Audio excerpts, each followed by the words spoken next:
বাইরের স্টেটে গেলে লোক আমাদের চোর বলবে না, চোর ডাকাতদের রাজ্য বলবে না।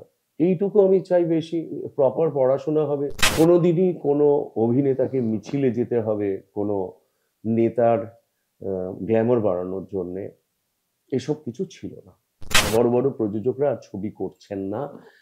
যদিও টেলিভিশন ব্যবসাটা চলছে, তাই ইন্ডাস্ট্রিতে ভাতের পেটের জোগাড় আমাদের মতো মধ্যবিত্ত অভিনেতাদের হচ্ছে, কিন্তু শুধু টেলিভিশনের উপর নির্ভরশীল হলে কিন্তু ইন্ডাস্ট্রিটা চলবে না। নমস্কার, হিন্দুস্তান টাইমস বাংলায় আপনাদেরকে স্বাগত। আমি শুরু করছি মৈনাক। আমাদের সঙ্গে রয়েছেন এই মুহূর্তে এমন একজন মানুষ যাকে রোজ আমরা টিভির পর্দায় দেখতে পাই, আমাদের অত্যন্ত প্রিয়। মানে আমাদের ছেলেবেলা যার সঙ্গে কেটেছে বলে দিতে পারে। মানে আমরা যখন ছোট থেকে বড় হচ্ছি তখন কিন্তু তাকে দেখেই বড় হচ্ছি। তিনি বাম মনস্ক একজন মানুষ এবং এখানকার বুদ্ধিজীবীদের মধ্যে অন্যতম। তিনি জানেন রাষ্ট্রের কি প্রয়োজন, রাজ্যের কি প্রয়োজন, দেশের কি প্রয়োজন এবং সমাজের কি প্রয়োজন। তিনি আমাদের সবার প্রিয় দেবদূত ঘোষ। নমস্কার। আমাদের হিন্দুস্তান টাইমস বাংলা দেখতে দেখতে 5 বছরে পা দিল। 2019 থেকে যাত্রা শুরু, এখন 2024। অনেক কিছু চড়াই উতরাই, অনেক ভালো খারাপ সবকিছু নিয়েই কিন্তু চলেছে। সমস্ত রকমের খবর আমরা আপনাদেরকে দেখিয়েছি। একটু দেবদূত ঘোষের থেকে জানতে চাইবো, গত 5টা বছর চলচ্চিত্র জগতের আমরা ভালোই বা কি পেলাম, খারাপই বা কি পেলাম? কারণ ইদানিং কালে, অন্তত সাম্প্রতিক সময়ের কথা যদি দেখি, তাহলে কিন্তু অত্যন্ত একটা মানে খারাপ অভিজ্ঞতাই বলা যেতে পারে। যেখানে শেষ পর্যন্ত মুখ্যমন্ত্রীকে আছড়ে নামতে হলো, একটা ডিরেক্টরদের সঙ্গে সংঘাত, একটা টলিউড ইন্ডাস্ট্রির মধ্যে রাজনীতি, সেই রাজনীতিটা নিয়ে একটা মানে ক্ষমতার লোভ, অনেক কিছু দেখতে পেলাম। আমরা সবসময় যখন টালিগঞ্জে কাজ করেছি সে সময় আমাদের অবশ্যই দুটো সংস্থা খুব টালিগঞ্জের কাজ যাতে নিরবিচ্ছিন্নভাবে স্বচ্ছতার সঙ্গে এবং স্বতঃস্ফূর্ততার সঙ্গে চলতে পারে, এই দুটো ইউনিট কাজ করেছে। একটি হচ্ছে আমাদের ট্রাস্ট, যে ট্রাস্টটির নাম হচ্ছে সিনেটেল ট্রাস্ট। এই ট্রাস্টের সঙ্গে সৌমিত্র চট্টোপাধ্যায়, শুভেন্দু চট্টোপাধ্যায়, রবি ঘোষদা, উৎপল দত্ত থেকে শুরু করে আমাদের একেবারে এখনকার সময়ে আমরা, বোমবাদা, জিৎ, এরা সবাই যুক্ত আছেন। এই ট্রাস্ট কি কাজ করে? ট্রাস্ট মূলত আমাদের কলাকুশলী এবং অভিনেতাদের মধ্যে যারা দুস্থ, প্রতি মাসে তাদের পাশে দাঁড়ানো, চিকিৎসা, ওষুধের খরচা, কেউ বাচ্চাকে পড়াতে পারছে না, কেউ ক্যান্সার ট্রিটমেন্টের জন্য আমাদের মুম্বাইয়ে ছুটে যেতে হবে এই সময়। এছাড়া আমাদের কিছু হেলথ ক্যাম্প সারা বছরই চলে। আমরা এর জন্যে অনুষ্ঠান করে টাকা তুলি, আর আমাদের কিছু প্রযোজক ছিলেন আগের যারা নিয়মিত আমাদেরকে অর্থ সাহায্য করতেন। এরা এখন অনেকটা ইনঅ্যাক্টিভ, নানা কারণ আছে সেটা। ফলত ট্রাস্ট চ্যালেঞ্জ ফেস করছে। আর একটা জিনিস হচ্ছে, ছিল আমাদের আর্টিস্ট ইউনিয়ন যখন তৈরি হলো, তারাও সৌমিত্র চট্টোপাধ্যায়, বোমবাদা, রূপা গাঙ্গুলির কথা বলছি, রূপা গাঙ্গুলির নেতৃত্বে আমরা ইন্ডাস্ট্রির কাজ যাতে কোনোভাবে হ্যাম্পার না হয়, বন্ধ না হয়ে গিয়ে আমাদের যদি এখন ব্ল্যাঙ্ক একদিন এপিসোড যায় তাহলে পেনাল্টি দিতে হয়, এই সমস্ত আছে, কাজ যাতে চলে। সরকারি ইন্টারফিয়ারেন্স একেবারে ছিল না। কোনোদিনই কোনো অভিনেতাকে মিছিলে যেতে হবে কোনো নেতার গ্ল্যামার বাড়ানোর জন্যে, এসব কিছু ছিল না। আমরা যখন আমি 90-এর দশকের একেবারে গোড়ায় আমার কেরিয়ার শুরু করেছি কাজে, তখন এসবের চল ছিল না।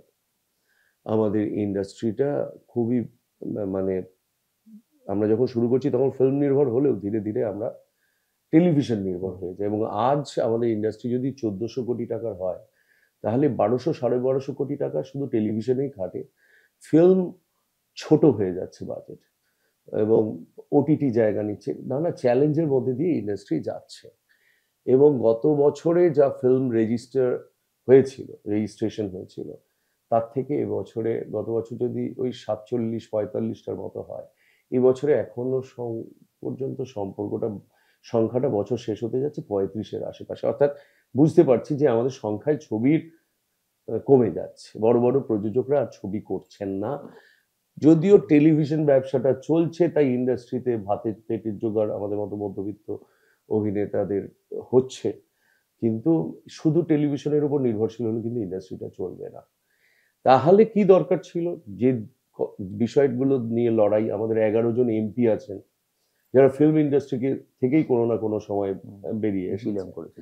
সেটার মধ্যে দেব আছেন, মুনমুন দি আছেন, শতাব্দী, মানে জিন্দা দি আমরা আদর করে ডাকি, আমাদের অত্যন্ত প্রিয় মানুষ আছেন। মিমি ছিল, নুসরাত জাহান ছিলেন। আমাদের সবারই দাবি ছিল যে এটার ইন্ডাস্ট্রি ডিক্লেয়ার করার জন্য দাবি তোলা হোক। এখন সায়নী ঘোষ হয়েছে, সায়নী ঘোষ রয়েছেন, রচনাদি রয়েছেন, হ্যাঁ, রচনা আছে, হ্যাঁ, তার আগে লকেট কিছুদিন ছিলেন, জুনমালি আছে, মানে জুন আছে, অধিকাংশ এখন দেখতে গেলে এদের আছেন। এবং তারা যাতে গিয়ে ইন্ডাস্ট্রি যদি ডিক্লেয়ার করা হতো, তাহলে ইন্ডাস্ট্রির একজন কর্মী হিসেবে আমার যখন 60 বছর বয়স হবে আমি কিছু বেনিফিট পাবো।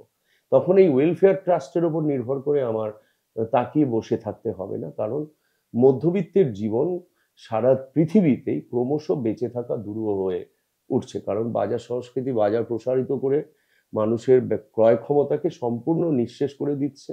আজকেও জ্যোতি আলুর মূল্য হচ্ছে 40 টাকা, পেঁয়াজের দাম, বিদ্যুতের বিল, কেন্দ্রীয় সরকার যেভাবে আমাদের প্রাণদায়ী যে ওষুধ, ধরুন ক্যান্সারের ওষুধ, ডায়াবেটিক যারা তাদের ওষুধ, তারপরে ধরুন হাঁপানির ওষুধ, এই সমস্ত এরকম 11টি ওষুধের উপরে সাবসিডি কমপ্লিটলি তুলে নিয়েছে।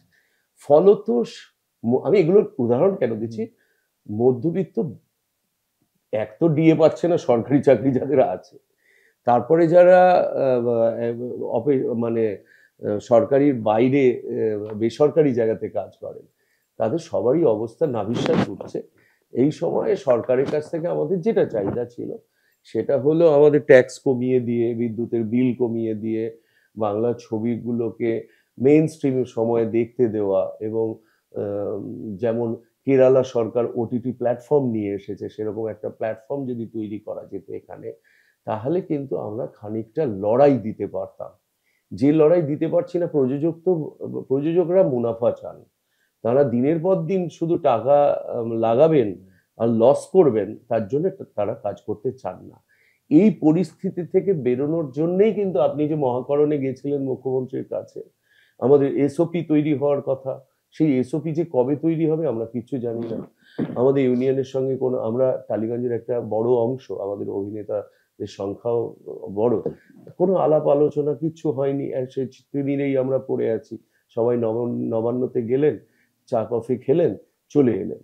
আমি বলছি তারপর আমাদের কি হবে? আমাদের তো প্রতিদিনে বছরে তো একটা ন্যূনতম 50 থেকে 100 দিন কাজ চাই, না হলে মানুষ বাঁচবে কি করে? 100 দিনের কাজের মতো আমাদেরও তো 100 দিনের কাজ চাই। সেই অবস্থাটা আমরা তৈরি করতে পারিনি। এটা কোনো রাজনৈতিক কারণ, যে সরকার আসবে তাদের সঙ্গেই আমাদের এই লড়াই করতে হবে। সেটা বামেরা দায়িত্বে থাকলেও বামেদের নিশ্চিত করতে হবে যে প্রাইম টাইমে সিনেমা কি করে স্বল্প বাজেটে বানানো যায়, এবং সিনেমা যারা প্রযোজক এবং নির্দেশক ঠিক করবেন কিভাবে তৈরি হবে, কতজনকে নেবেন, তার ব্যাপারে নাক গলানো যাবে না। এগুলি নিশ্চিত করা ছাড়া আমাদের এই ইন্ডাস্ট্রি দম নিতে পারবে না। টেলিভিশন ইন্ডাস্ট্রির ওপরেও যে চাপ রয়েছে, যে সংখ্যক টেকনিশিয়ান নিয়ে কাজ করতে হয়, সেটা একটা চাপের বিষয়। এই অবস্থায় কি করে এই ফাঁসগুলো আলগা হয়ে একটা বন্ধুত্বপূর্ণ পরিবেশ তৈরি হয়, এই অবস্থাটা যদি তৈরি হয়, তাহলে টালিগঞ্জ একটু দম নিতে পারবে। এবং টালিগঞ্জেও আমরা ভালো নির্দেশকদের কাজ আবারও দেখিয়ে জগৎ সভায় আমাদের যে জায়গাটা ছিল, যেটা আমরা হারিয়েছি, সেটা আবার নিশ্চিত করতে পারবো। আপনার সাথে কথা হচ্ছিল, আপনি বলছিলেন যে সাম্প্রতিক সময় আপনি জেলার বিভিন্ন বিভিন্ন জায়গায় গেছেন থিয়েটারের সূত্রে, সেখান থেকে কিরকম কি অ্যাটমসফিয়ার বুঝছেন? কারণ বামেদেরকে যদি একটা আমরা উদাহরণ দিয়ে বলছি, থিয়েটারে করতে যাই বলে, সেটা হলো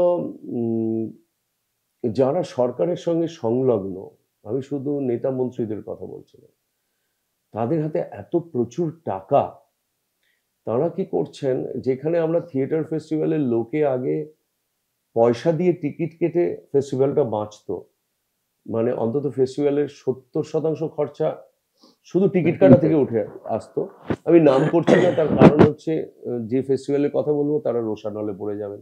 ঠিক, আমি সেখানে শো করতে যেখানে যেখানে যাচ্ছি, সেখানে গিয়ে দেখতে পাচ্ছি সেটা হচ্ছে হলগুলোর অবস্থা একেবারে, বুদ্ধদেব ভট্টাচার্যরা যখন ক্ষমতায় আসছেন তখন সারা পশ্চিমবাংলায় হয়তো 10টা রবীন্দ্র সদন বা সুকান্ত সদন, কিন্তু যখন ক্ষমতা থেকে চলে যাচ্ছেন তখন সেটা 90-এর ওপরে, 100-র কাছাকাছি। এটা তো একটা মানুষকে প্ল্যাটফর্ম দেওয়া, কবিতা বলা, কথা বলা, সারা প্রতিদিন তো সেখানে নাটক হয় না। লোকাল ছেলে মেয়েদের যে ট্যালেন্ট তাকে শোকেস করার তো স্পেস। তারপরে হলগুলোর কি অবস্থা হয়েছে, এত সংস্কৃতি প্রিয় যে মানুষরা আছেন সরকারে, তারা গিয়ে একবার দেখুন তো যে আমাদের ব্যারাকপুরে যে মঞ্চটি রয়েছে একেবারে মোড়ের মাথায় স্টেশনের গায়ে, সুকান্ত মঞ্চ, এই মঞ্চের আহ, রাস্তার ড্রেনের জল একেবারে মেকআপ রুম অব্দি ঢুকে যাচ্ছে। আমি নিজে অভিনয় করতে গিয়ে দেখেছি এবং ওখানকার চেয়ারম্যানকে অনুরোধ করে এসেছি যে এগুলো একটু দেখুন। এবং রাজ চক্রবর্তীকেও আমি আপনাদের মাধ্যমে অনুরোধ জানাচ্ছি, এই যে এরিয়া আমি যেখান থেকে এবারে লোকসভায় প্রতিদ্বন্দ্বিতা করলাম, ওখানে যে হলগুলো আছে সেগুলোর মধ্যে ঐকতান ছাড়া, নৈহাটি ঐকতান মঞ্চ ছাড়া বাকিগুলো খুব ধুঁকছে। সেই জন্যই কখনো গিরিশ মঞ্চে আগুন লেগে যাচ্ছে, কখনো একাডেমিতে আগুন লেগে যাচ্ছে, এবং গ্রীষ্মকালে শো করা যাচ্ছে না। এটা একটা কিন্তু সার্বিক চিন্তার বিষয় যে সরকার যদি না এগিয়ে আসে, সারা পৃথিবীতেই থিয়েটার কিন্তু বেঁচে আছে সরকারি বদান্যতায়। তো সরকার যদি না এগিয়ে আসে তাহলে কিন্তু এই হলগুলো বাঁচবে না এবং থিয়েটারও বাঁচবে না। সেই জন্য কোনো ধরনের রেষারেষি ভুলে সবাই মিলে কি করে একসাথে হয়ে এগুলোর উন্নতি করা যায়, থিয়েটারের কাজ করা যায়, এটা যেটা প্রথমে বলতে গেলাম। এবার এই টাকা এত বলে তারা বিনা পয়সায় মানুষকে টিকিট না কেটে থিয়েটার দেখাচ্ছে, কিন্তু এটা তো সর্বত্র হচ্ছে না। ফলত কি হচ্ছে, মানুষের অভ্যেস হয়ে যাচ্ছে ভালো থিয়েটার টিকিট না কেটে দেখার। এবারে ফলে টিকিট বিক্রি করে যখন থিয়েটার করতে হচ্ছে, কারণ সব শো তো বিনা পয়সায় হবে না, একদম। নিজেদের শোই হোক বা বিভিন্ন জায়গায়, সব জায়গায় তো আর টাকা দেওয়ার না। গৌরী সেন নেই। তো গৌরী সেনরা যেখানে নেই সেখানে কিন্তু থিয়েটারের বেঁচে থাকা খুব দুর্বিষহ হয়ে যাচ্ছে। তো এই একটা পরিবেশ। ২ নম্বর হচ্ছে কলকাতায় যেহেতু তেমন চাকরির সুযোগ নেই শিক্ষিতদের, এই থিয়েটারে যে পশ্চিমবাংলায় ঘুরে বেড়ায় অদ্ভুতভাবে 20 থেকে 40 45 বছর বয়সের কোনো দর্শক নেই। আছে 20 25 বছরের চেয়ে কম বয়সী, আমি খোঁজ নিই, আর আছে 40 45 বছরের উপরে বয়স যারা। খোঁজ নিলাম, জানতে পারলাম যে যারা স্বল্প শিক্ষিত তারা পরিযায়ী শ্রমিক হয়ে অন্য রাজ্যে, যারা শিক্ষিত অন্য রাজ্যে গিয়ে ইঞ্জিনিয়ারিং আরো নানা যেসব আইটি সেক্টরের চাকরি আছে করছেন, আর যারা আরো উচ্চ শিক্ষিত তারা বিদেশে চলে গেছেন। আমরা রাজ্যে তাদের ধরে রাখতে পারিনি। এই যে আপনি বললেন না আমি মফস্বল সারা পশ্চিমবাংলায় যে থিয়েটার করে বেড়াই, সেখানে এইটা আমার অবজারভেশন যে আহ, যুবকদের সেভাবে থিয়েটার দেখতে দেখা যাচ্ছে না। যদি জানতে চাই মানে সাম্প্রতিক সময় যদি আমরা দেখি যে যেহেতু বিজেপিতে মিঠুন চক্রবর্তী রয়েছেন, তৃণমূলে কোনো যদি সাংসদ বা অভিনেতার সঙ্গে তার সিনেমা হয় তাহলে সেই সিনেমা অনেক সময় দেখা যায় নন্দন বা বিভিন্ন জায়গায় জায়গা পায় না, মানে শো কোনো রিলিজ হয় না ঠিকঠাক ভাবে বা সেখানে টাইম পায় না। তো আজ থেকে যদি 5 বছর আগে 10 বছর আগে মানে একটু ফ্ল্যাশব্যাক ইয়ান, তাহলে কি এই জিনিসগুলো আপনারা ভেবে দেখেছেন যে মানে ডিরেক্টলি একটা টলিউড একটা ইন্ডাস্ট্রি যেটা পুরো পৃথকভাবে মানুষের ঘরে ঘরে, মানে যেমন রাজনীতির আমরা আড্ডাটা প্রত্যেক চায়ের দোকানে হয় বা যেমন ইস্টবেঙ্গল মন মানে খেলাটা যেমন ঘরে ঘরে, হুম তেমন সিরিয়াল সিনেমা কিন্তু ঘরে ঘরে হুম মানে মা হুম বোনদের ভেতরে, কিন্তু হুম। সেইখানেও এই ধরনের একটা কোনো পলিটিক্যাল যে ইনফ্লুয়েন্স এইগুলো কখনো ভাবতে পেরেছিলেন? না, আমি তো ব্যক্তিগতভাবে ইনফ্লুয়েন্স করাটা পছন্দ না করি না। কেউই করে না সেটা অবশ্যই। না, করেন না তো করেন কেন আচ্ছা, তাহলে? অবশ্যই। না মানে একটা সাধারণ প্র্যাকটিস তো মানুষের কথা দেখা বলছি। যাচ্ছে একদম। যে ধরুন নন্দন যে আর্ট হাউস থিয়েটারটা রয়েছে আর কি, সেইখানে কি ধরনের ছবি দেখো নন্দনে, তো আমি একটা উদাহরণ হিসেবে নাম বলছি, সেই ধরনের ছবি হ্যাঁ, দেখানোর জন্য তো তৈরি হয়নি। ঠিক। অর্থাৎ আপাদমস্তক বাণিজ্যিক ছবি তো নন্দনে দেখানোর কথা নয়। নন্দনের যে ছবির মধ্যে একটা আহ, জনমুখী চিন্তা আছে অন্তত সেই ধরনের ছবিকে সুযোগ, সেগুলো আবার রিলিজ করার বেশি জায়গা পাওয়া যায় না। তো আমাদের ধারণা ছিল যে যারা এই এক্সপেরিমেন্টাল কাজ করেন, যাদের মধ্যে একেবারে নতুন ধরনের চিন্তার ছবি যেগুলো, সেই নবচিন্তার ছবিগুলোকে গোটা ওয়েস্ট বেঙ্গলে ছড়িয়ে দেওয়ার জন্য আমরা 17টা হল আইডেন্টিফাই করেছিলাম। যেমন আম, ঠিক সল্টলেক সিটি সেন্টার আপনারা যদি ওয়ানে যান, ওখানে রবীন্দ্র ওকাকুরা ভবন আছে যেখানে ফেস্টিভ্যাল দেখানো হয়, ওখানে তার মানে সিনেমা দেখানো যায়। তাহলে আমরা এইরকম যেখানগুলো খুব পপুলার ফিল্ম ডেস্টিনেশন তার পাশে আমরা সরলা মেমোরিয়াল কেন নন্দনের পাশে খুঁজে নিচ্ছি না, বা আমি নাম হিসেবে বলছি সরকারে যারা আছেন তারা আমার থেকে অনেক বেশি খ্যাতিমান মানুষ, অনেক বেশি ইনফ্লুয়েন্সিয়াল মানুষ। তারা যদি চেষ্টা করেন এই চেনটা কিন্তু বাঁচানো যায়। তাতে দুটো দিক আছে, একটা হচ্ছে যারা এই ধরনের ছবি করেন ছোট বাজেট নিয়ে, একেবারে নতুন অভিনেতা অভিনেত্রী থিয়েটার থেকে একেবারে দেখুন, তরুণ মজুমদারের হাত থেকে কিন্তু আমরা দেবশ্রী রায়, তাপস পাল থেকে শুরু করে কত বিখ্যাত অভিনেতাকে পেয়েছি। তো আগেকার নির্দেশকরা তো নতুনদের এই সুযোগ দিতেন, তারা তো সবসময় এস্টাবলিশড হিরোদের নিয়ে কাজ করতেন না। তো সেইখানে এই ধরনের যে কাজ, যেগুলো একেবারেই পরীক্ষামূলক একটা কাজ, সেইগুলো নন্দনের নেতৃত্বে একটা চেন গোটা ওয়েস্ট বেঙ্গলে হোক। আর কমার্শিয়াল ছবি যে এখন বেঁচে পড়তে 130-35টা হল আছে, আগে আমি যখন ঢুকেছি লাইনে 250টার উপরে হল ছিল। হল মালিকরা এখন সেগুলোকে অন্য ব্যবসায় ব্যবহার করতে চাইছেন। তাদেরকে বুঝিয়ে হলকে হল রাখতে হবে, যেভাবে স্টুডিও আইন আছে যে স্টুডিওকে কনভার্ট করে আপনি মল বানাতে পারবেন না, তাই স্টুডিওগুলো এখনো টালিগঞ্জের পুরনো স্টুডিওগুলো বিক্রি এখনো হয়নি, একদম। বেঁচে আছে মুভিটোন, ইন্দ্রপুরী, হুম। 21 এই টেকনিশিয়ান হ্যাঁ, স্টুডিও বলে। sure. তো সেইভাবে স্টুডিওকেও বাঁচাতে হবে এবং সব ধরনের মানুষেরই যাতে একটা জায়গা হয়, জায়গা থাকে, সেই চিন্তা নিয়ে কাজ করতে হবে। সব মানুষ যাতে একটু কাজ করার সুযোগ পায়, দুটো ভাত পায়। 100 দিনের কাজ যেমন 200 দিন করাটা আমাদের দাবি ছিল, তেমনি আমাদের ইন্ডাস্ট্রিটাও যাতে আরেকটু ফুলে ফেঁপে ওঠে। ট্যালেন্টের অভাব এখনো কলকাতাতে নেই। কলকাতার ছেলেমেয়েরা খুব ভালো ভাবতেও পারে, অভিনয়ও করতে পারে, গাইতে পারে। তারা সুযোগ পেলে নিশ্চয়ই ভালো করবে। আমার শেষ প্রশ্ন, কোথাও গিয়ে যেহেতু আপনি বামেদের হয়ে দাঁড়িয়েছিলেন ব্যারাকপুর কেন্দ্র থেকে, তো ঠিক কোন জায়গায় খামতিটা থেকে যাচ্ছে মানুষের মধ্যে, ঠিক পৌঁছানোর কোন জায়গায় কি খামতি ব্যাপারে থাকছে? বলছেন? এই যে বামেরা আজকে, মানে আমরা তো এটা আনএক্সপেক্টেড যে বিধানসভা বা ও ভোটে, লোকসভা, হ্যাঁ ভোটের আমাদের শূন্যতা। হ্যাঁ, এটা নিয়ে আমার যদি অবজারভেশনটা আমি বলতে পারি, আমি একজন সামান্য কর্মী, দলের বিবৃতি দল দেবে। সেটা হলো, আপনি খেয়াল করেছেন কিনা দেখবেন, এবারে লোকসভা নির্বাচনে প্রায় 50টা ইন্ডিয়া জোট 50টা সিটে হেরেছে 200 থেকে 1000 ভোটে। হুম, ঠিক। এই 50টা সিট যদি ইন্ডিয়া জোটের পক্ষে আসতো, তাহলে ফলাফল অন্যরকম অন্যরকম হতে হতে পারতো। পারত। হ্যাঁ, গভর্নমেন্ট কারা ফর্ম করতো, কিভাবে করতো, এটা। কিন্তু ইন্ডিয়া জোটে যারা এবার আমি রয়েছে, বলছি, আচ্ছা হ্যাঁ, এবার আমার অবজারভেশনে বলছি, ভোট করা বিষয়টা এখন তৃণমূল দল যে মুন্সিয়ানার জায়গায় নিয়ে গেছে, এবং তাতে নানা স্তরের মানুষ, নানা দায়িত্বশীল জায়গায় থাকার মানুষ যেভাবে তাদের সহযোগিতা করছেন, সেই চক্রান্তও একদিন সামনে আসবে। এবং আপনারা যদি একটা চ্যানেল থেকে জনমত সমীক্ষা করেন, তাহলে দেখতে পাবেন যে ধরুন নোয়াপাড়াতে আমি কোনো জায়গাতে 12%, কোথাও 14%, কোথাও 22%, 27%, হাইয়েস্ট 30%-এর কাছাকাছি ভোটও পেয়েছি। ওয়্যারঅ্যাজ নোয়াপাড়া যখন গ্রামীণের দিকে আমরা যাচ্ছি, সেখানে 0, 0, 1 বুথে ভোট। তাহলে সেখানে ভোট কিভাবে হয়েছে পরিষ্কারভাবে বোঝা যাচ্ছে। অর্থাৎ ভোটিং সিস্টেমটা আরো পরিচ্ছন্ন যদি হয়, তাহলে আপনার যে প্রশ্ন, তাহলে বামেদের শূন্যতা অচিরেই কেটে যাবে এবং তারা ভালো করবে।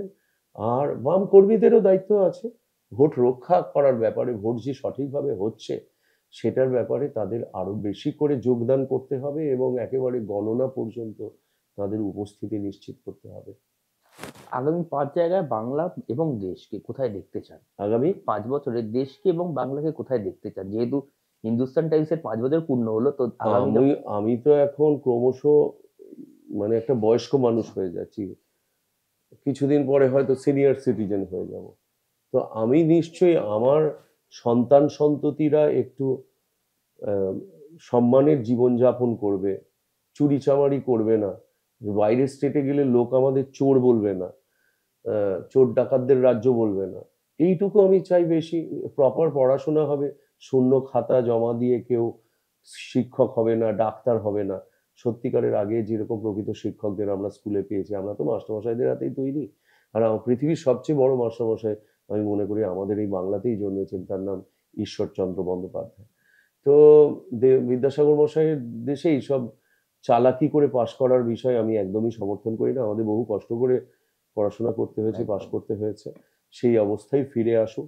শিক্ষকদের স্কুলে সর্বোচ্চ, সমাজে সর্বোচ্চ স্থান থাকুক, ছাত্রদের তারা শাসন করুন, মানুষ শিক্ষা দিন এবং প্রকৃত স্টুডেন্ট তৈরি করুন, তাহলে পশ্চিমবঙ্গের বাংলার মুখ এমনিতেই উজ্জ্বল হবে।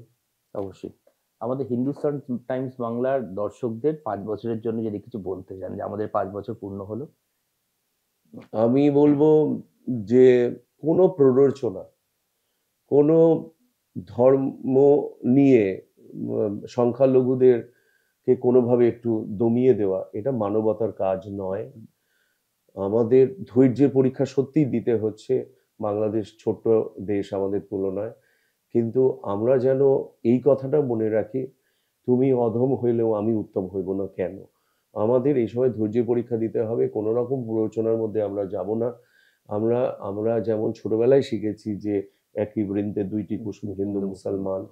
আমি আপনাদেরকে বলবো এই চ্যানেলে যে আমরা যেন সবাই মিলেমিশে থাকি, তাহলে তাহলে কি হয়, এই দেশ না দাঙ্গা দেখেছে জানেন, দেশভাগ দেখেছে, এবং তার ফলাফল যে কি দুর্বিষহ আমরা নবান্ন নাটকে দেখেছি সেগুলো।